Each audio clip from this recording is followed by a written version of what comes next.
भारतीय सेना के शौर्य और पराक्रम की गाथाओं से लबरेज है शेखावाटी के झुंझुनू की धरती। भारतीय सीमाओं की रक्षा में सबसे ज़्यादा बेटे बलिदान करने वाली धरतियों में से एक है शेखावाटी के झुंझुनू की धरती। और इसी क्रम में उन शहीदों के नक्शे कदम पर चलते हुए झुंझुनू के बहुत सारे युवा हैं जो हर साल सेनाओं में जाते हैं और अपने गांव, अपने शहर, अपनी शेखावाटी का नाम रोशन करते हैं। पिछले दिनों हमने देखा कि सीडीएस बिपिन रावत के हेलीकॉप्टर क्रैश में शहीद हुए कुलदीप राव को बहुत सारे लोगों ने अंतिम विदाई दी। लेकिन वहीं उसी धरती पर एक अलग पहलू भी हमें देखने को मिला है, जहां शौर्य चक्र विजेता सीआरपीएफ कमांडेंट विकास जाखड़ के बेरोजगारों की जो समस्या है, भर्तियों में धांधली और भ्रष्टाचार के चलते उसको लेकर आंदोलन छेड़ा गया। उसको दबाने की कोशिश पुलिस और प्रशासन के द्वारा लगातार की जा रही है। आखिर ऐसा क्यों हो रहा है कि जिस धरती पर सैनिकों का सम्मान किया जाता है, उसी धरती पर एक सैनिक को इतनी यातनाएं झेलनी पड़ रही है। आज हम हैं झुंझुनू के बीडी के अस्पताल में, जहां पर आमरण अनशन के 11वें दिन विकास जाखड़ भर्ती हैं।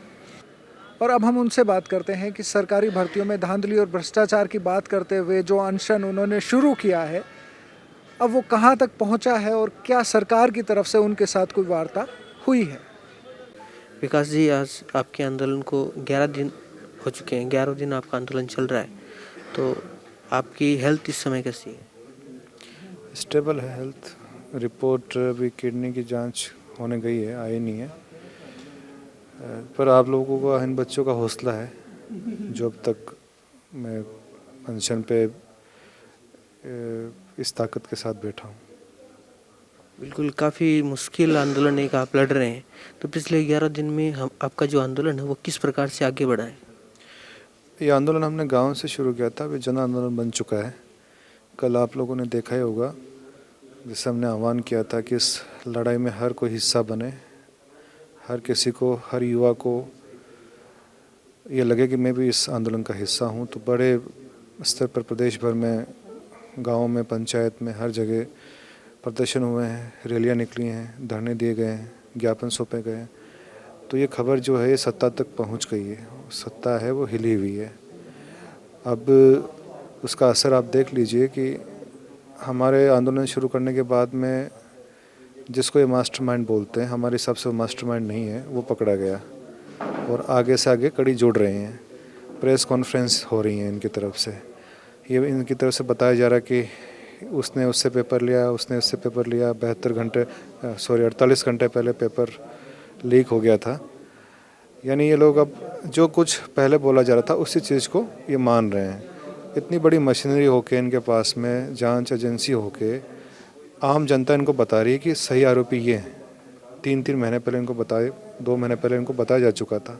उसी बात को ये जांच और इन्वेस्टिगेशन करके ये अब बता रहे हैं जनता को। इसका मतलब ये लोग छुपा रहे थे, अब ये प्रेशर आया है आंदोलन का और चारों तरफ से, तब उसको उजागर कर रहे हैं।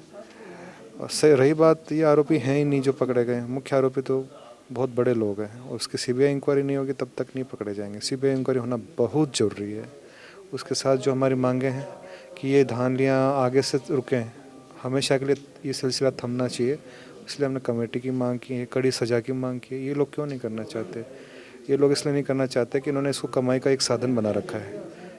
बच्चों के सपनों को उसका सौदा करते हैं लोग, ये नहीं चलेगा। आप भीड़ देख लीजिए, मैं क्या इनको नौकरी थोड़ी दे रहा हूँ, मेरे पास नौकरी थोड़ी है। पर ये लोग चाहते हैं कि जो कुछ हो निष्पक्षता और पारदर्शिता के साथ में हो। उसी उम्मीद से ये लोग आए हैं, तो ज़रूर हम कामयाब होंगे उसमें। 11 दिन से आपका आमरण अनशन चल रहा है, इस दौरान क्या सरकार का कोई प्रतिनिधि, कोई नेता जो सरकार की तरफ से इस बारे में बात करने के लिए आपके पास में आया? नहीं, कोई नहीं आया। ये हमने देखा भी है कि आपके आंदोलन के बाद से लगातार जो एसओजी है उसकी कार्रवाई के बारे में भी दिखाया जा रहा है। एसओजी ने प्रेस कॉन्फ्रेंस करके भी कहा है कि उन्होंने कुछ और लोगों को इसके बारे में गिरफ्तार किया और लगभग 35 से ज़्यादा लोगों को रीट के मामले में गिरफ्तार किया जा चुका है। तो सरकार एक तरफ से वहाँ पर दिखाकर पूरे प्रदेश में तो ये दिखाना चाह रही है कि हम कार्रवाई कर रहे हैं, लेकिन आपसे वो किसी प्रकार की बातचीत नहीं कर रहे हैं। तो सरकार की तरफ से अगर इस प्रकार से बातचीत नहीं होती है तो आप अपने आंदोलन को किस प्रकार से आगे बढ़ाएंगे? तो ये जो प्रेस कॉन्फ्रेंस हो रही है, ये तो पुराने जो पाप इन्होंने ढक रखे हैं उसकी बात नहीं करते लोग। एसआई के पेपर आउट होते उसकी भी एसआई जांच चल रही है, जीएन की भी चल रही है, एक लाइब्रेरियन थी उसकी भी, उसका क्या, उसका कौन बताएगा? हम लोग को मूर्ख समझ रखा है क्या कि आप थप्पड़ों से बच्चे का इलाज करते हैं? ये क्या करते हैं, एक थप्पड़ मारते हैं बाएं गाल पे, बच्चे को दर्द होता है, फिर खींच के दाहिने गाल पे थप्पड़ मारते हैं, तो वो क्या है, बाएं गाल पे जो थप्पड़ पड़ता है वो भूल जाता है उसका दर्द बच्चा। ये खेल खेल रहे हैं हमारे साथ। आप तो अभी हॉस्पिटल में आपको एडमिट कर दिया गया है प्रशासन द्वारा ज़बरदस्ती, तो ऐसे में जो आंदोलन है वो हॉस्पिटल के साथ साथ बाहर जो आम जनता है उसके पास में भी पहुंचना ज़रूरी है। तो आपकी टीम किस प्रकार से काम कर रही है कि इस आंदोलन को प्रदेश तक फैलाया जाए, लोगों के पास में आपकी बात पहुंचे? टीम बनाई जा रही है और मेरे ख्याल से ऐसे आंदोलनों में कोई टीम और ऐसे संगठन की बहुत सी ज़रूरत होती भी नहीं है। ये कोई बहुत लॉन्ग टर्म हमारा कोई है नहीं, है ना। हम तो चाहते हैं कि ये चीज़ें आगे से ना हो, बहुत बड़े सुधार हो, उसके लिए कमेटी। तो ये तो स्वयं स्फूर्त आंदोलन है, हर बच्चा इसमें अपने आप में आंदोलनकारी है, नेता है, नेतृत्व कर सकता है, अगुवाई कर सकता है, और इसी से जो सरकार है वो प्रेशर में आएगी। फिर भी हम एक रणनीति बनाते हैं, कोई भी हमारा योजना है वो सोशल मीडिया के द्वारा या और माध्यम है उनके द्वारा जो बच्चे हैं उन तक पहुंचाते हैं। यहाँ बच्चे कई कांटेक्ट करते हैं हमसे कि हम सर तन मन धन से साथ हैं आपके, आप जब पुकारेंगे तो हम आ जाएंगे। तो हम उनसे ये कहते हैं कि आप आप जहाँ पे हो, है ना, वहाँ पे आप कीजिए। और हमसे जुड़ रहे हैं, कॉन्टैक्ट नंबर हम लिखते हैं उनके, उससे बराबर जुड़े हुए हैं। तो आगे जो भी होगा, हमारा प्लान होगा, योजना होगी, तो एक पूरी रूपरेखा बना के और बच्चों को जोड़कर, युवाओं को जोड़कर उस पर काम किया जाएगा। नहीं, बिल्कुल 11 दिन के बाद में अब एक एक दिन हो सकता है कि सरकार को इसकी चिंता हो ना हो, लेकिन जो आपके आसपास के लोग हैं जो आपकी चिंता करते हैं उनको इसकी चिंता हो रही है कि एक एक दिन निकालना मुश्किल है। तो ऐसे में अगर शुरुआती तौर पर सरकार से आपकी वो क्या मांगे हैं जिनके साथ में इस बात को आगे बढ़ाया जा सके और आपको ये आंदोलन ना करना पड़े, कम से कम बात आगे बढ़े, वो क्या मांगे हैं शुरुआती तौर पर, मुख्य मांगे जो अगर सरकार कर दे तो एक बार आपका आंदोलन रुक जाए? नहीं, छोटी छोटी मांगे हैं, कोई बहुत बड़ी मांगे नहीं है। कमेटी की है, एक ईमानदार जो है व्यक्ति, उनकी अध्यक्षता में कमेटी हो, काफ़ी उसमें मेंबर होंगे। वो सारे जो धांधलियाँ, न कोई टाइम पे भर्ती होती है, न रिज़ल्ट निकलता है, कोर्ट में 10-10 साल केस पेंडिंग चलता रहता है, पेपर सेट होने से लेकर रिज़ल्ट डिक्लेयर होने तक हज़ारों खामियां हैं, पेपर आउट होते हैं, मार्क शीट भरवाते हैं ये पीछे से, इंटरव्यू में भी धांधलियाँ इनकी, कोई एजेंसी ऐसी नहीं है जिस पे दाग ना हो। ये चीज़ें ख़त्म होनी चाहिए। हम नया राजस्थान लोग चाहते हैं। और दूसरा ये है कि जो पीछे भर्तियाँ हुई हैं, मैं बार बार बताता हूँ, रेट, एसआई, जीएन, लाइब्रेरियन, बड़े लेवल पे धांधलियाँ हुई हैं, पेपर आउट हुए हैं, उनकी सीबीआई जांच हो।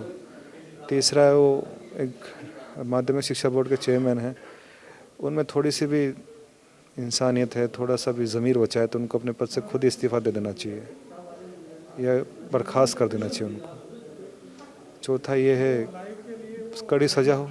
क्या दिक्कत है सरकार भाई? जो भी अभी एक रेट का अभी कड़ी में जुड़ा था जिससे पेपर आउट करवाए थे शिक्षा संकुल से, और ये वो व्यक्ति पहले भी पकड़ा जा चुका है ना, उसको कड़ी सज़ा होती है दी तो वो दोबारा थोड़ी करता।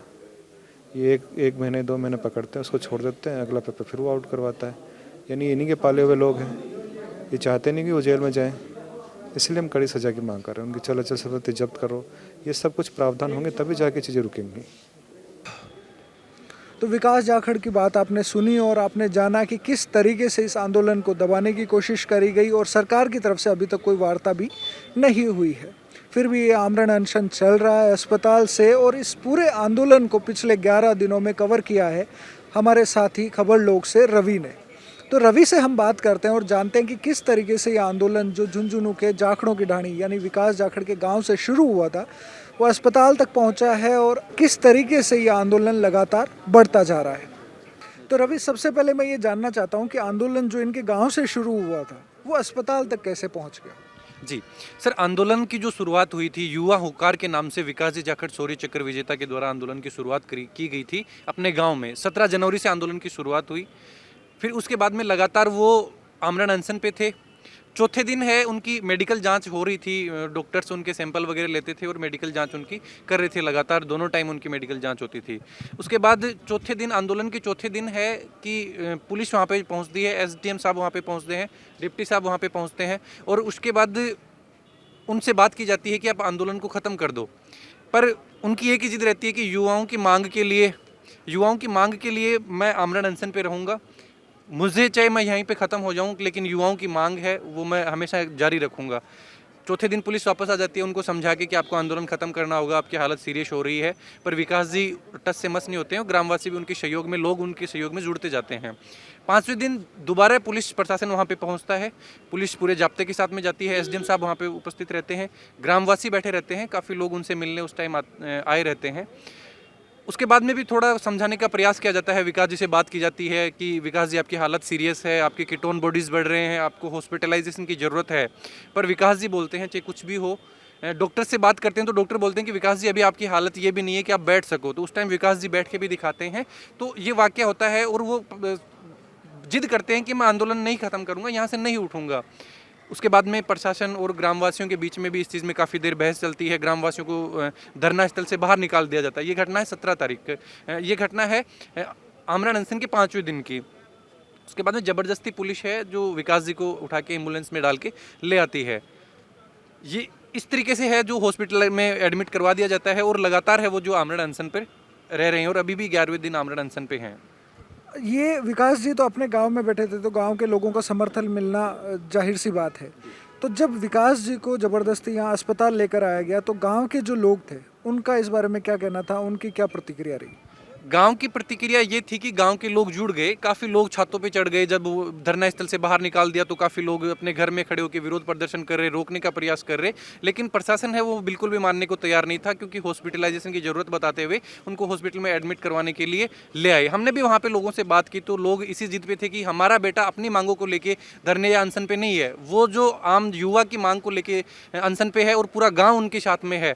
तो इस तरीके से उनका हौसला अफजाई कर रहे थे, उनको बढ़ा रहे थे कि भाई हम जिस तरीके से इस आंदोलन को आगे बढ़ाएंगे। उसके बाद कुछ लोग और जुड़े थे, उसमें से एक महिला हैं जो सवाई माधोपुर से हैं, वो 17 तारीख से उनके साथ आंदोलन में जुड़ी हुई थी। सुमित शर्मा हैं, सिक्कर से हैं। तो विकास जी को हॉस्पिटलाइज करने के बाद में जाखड़ों का पास धरना स्थल है, वहाँ पर उन्होंने आमरण अनशन शुरू कर दिया और वो उनके सहयोग में आमरण अनशन पर बैठ गए। बिल्कुल सही है। ये युवाओं की जो बात है, तो इसमें 11 दिन हो गए इस आंदोलन को चलते हुए। बेरोजगार जो युवा है उनका कितना इस आंदोलन को समर्थन मिल रहा है? क्या कोई और भी लोग हैं जो इस आंदोलन से जुड़े हैं? और पूरे राजस्थान में अगर हम देखें तो ये आंदोलन कहाँ तक पहुँचा है?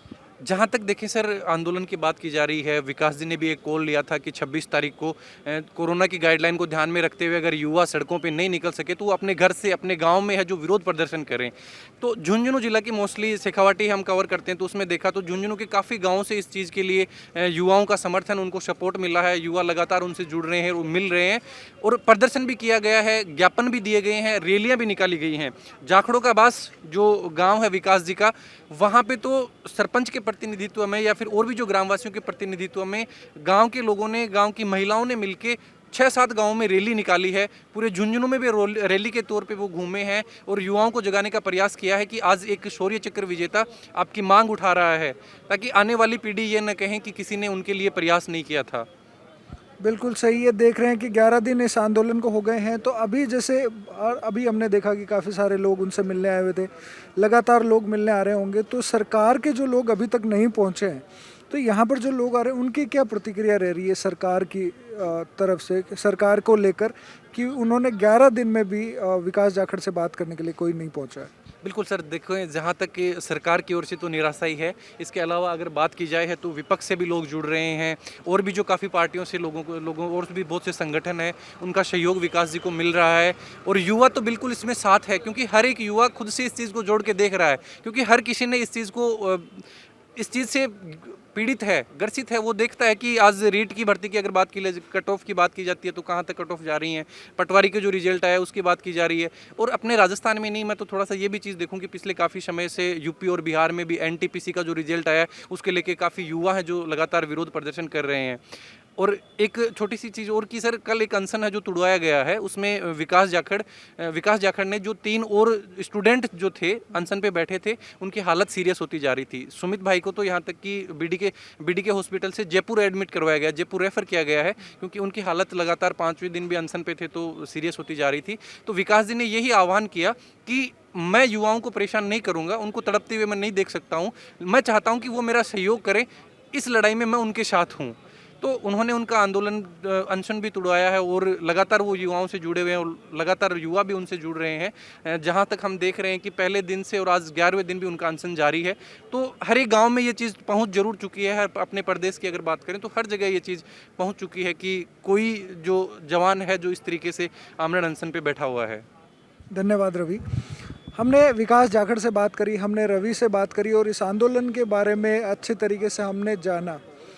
आप लोग भी अपनी प्रतिक्रिया कमेंट के माध्यम से ज़रूर साझा करें कि एक शौर्य चक्र विजेता सीआरपीएफ कमांडेंट को किस तरीके की मुश्किलों का सामना करना पड़ रहा है अपने बेरोजगार भाइयों की मांगों को लेकर, जो आंदोलन कर रहे हैं उसको लेकर।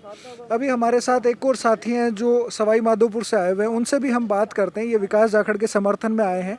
आप आए, आपका नाम? मेरा नाम श्यामलाल बैरवा है। श्यामलाल जी, आप बताएं कि आप विकास जाखड़ के जो बेरोजगारों की मांगों को लेकर जो आंदोलन है उसका समर्थन में आप आए हैं, तो आपका क्या विचार है विकास जाखड़ के इस आंदोलन को लेकर और बेरोजगारों की समस्याओं को लेकर? हमारी समस्या ये है कि परीक्षा से पहले पेपर आउट हो जाता है, पेपर खुल जाता है, ये नकलबाजी चल रही है। तो इनके खिलाफ जो इन्होंने मुहिम छेड़ी है उनके साथ हैं हम और साथ रहेंगे। लेकिन सरकार इस आंदोलन को लेकर कोई संज्ञान नहीं ले रही है। प्रशासन है जो इनका आंदोलन खत्म करने पे लगा हुआ है, सरकार की तरफ से कोई वार्ता नहीं करी गई है। दूसरी ओर सरकार जो है लगातार जो रीट में जो परीक्षा पेपर आउट को लेकर जो दोषी हैं उनको गिरफ्तार कर रही है। तो इस बारे में आपका क्या कहना है? मैं तो ये कह रहा हूँ, या तो सरकार हमारी मांगों को जल्दी से जल्दी पूरी कर दें, नहीं वो बिहार यूपी में जो हाल हुआ है ना उससे ज़्यादा राजस्थान में हो जाएगा आने वाले दिनों में, कुछ ही दिनों में। बिल्कुल, ये देखिए सभी में ये रोष है कि जहां विकास जाखड़ की जो मांगे लोगों के हिसाब से जायज़ मानी जा रही है उनको सरकार मान नहीं रही है और इनके आंदोलन को भी कुचलने की कोशिश करी गई। आने वाले दिनों में हमें देखना है कि आंदोलन किस ओर जाता है। क्या सरकार विकास जाखड़ की बातें मानती है, मांग को मानती है, या फिर ये अनशन जो है उसको तुड़वाने में सफल हो पाती है। लगातार अपडेट के लिए आप खबर लोग को सब्सक्राइब और फॉलो कर सकते हैं ताकि आपको यहाँ झुंझुनू में जो अपडेट्स हों वो समय पर मिलते रहें। और सीकर संदेश से जुड़े रहने के लिए आपका बहुत बहुत धन्यवाद।